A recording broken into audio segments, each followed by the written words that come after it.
Hi hello friends, welcome to our channel. ఈరోజు మనం రిజిస్ట్రేషన్లో మనకు కొన్ని పద్ధతులు మరియు పరిమితులు ఉన్నాయి. అవేమిటనేవి తెలుసుకుందాం. రిజిస్ట్రేషన్ చట్టం 1908 ప్రకారం రిజిస్ట్రేషన్కి ముందు అన్ని విషయాలు ఎంక్వైరీ చేసి సరి చేసుకోవాలి.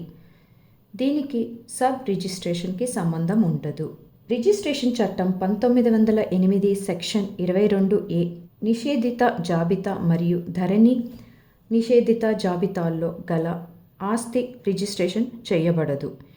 ఈ జాబితా నుండి తొలగించకుండా ఎన్ఓసీల ఆధారంగా రిజిస్ట్రేషన్ చేయరాదు. చట్ట ప్రకారం ఇంతకు పూర్వమే జరిగిన రిజిస్ట్రేషన్ల వివరాలను అనగా డబుల్ రిజిస్ట్రేషన్ల పరిశీలన చేయు బాధ్యత రిజిస్ట్రేషన్ అధికారులకు లేదు.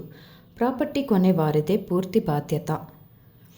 Aadhaar card, PAN card, voter ID, ration card, bank passport, driving లైసెన్స్లలో ఏదో ఒకటి మరియు ప్రాపర్టీని అమ్మేవారు స్వయంగా తెచ్చుకొని సాక్ష్యాల ద్వారా గుర్తింపు నిర్ధారించి రిజిస్ట్రేషన్ చేయబడును.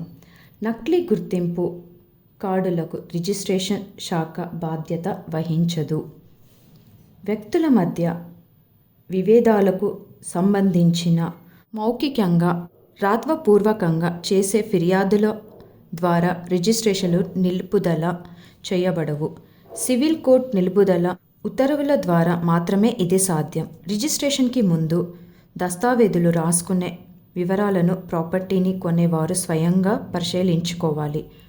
డబ్బులు చేతికి వచ్చిన మొదలైన విషయాలు ప్రాపర్టీని అమ్మేవారు సరి చూసుకోవాలి. రిజిస్ట్రేషన్ తదుపరి ఫిర్యాదులో సివిల్ కోర్టుకి వెళ్లాల్సి ఉంటుంది. ఇవండి రిజిస్ట్రేషన్ యొక్క పద్ధతులు మరియు పరిమితులు. వీటి గురించి మీరేమనుకుంటున్నారో కామెంట్ చేయండి. Thanks for watching.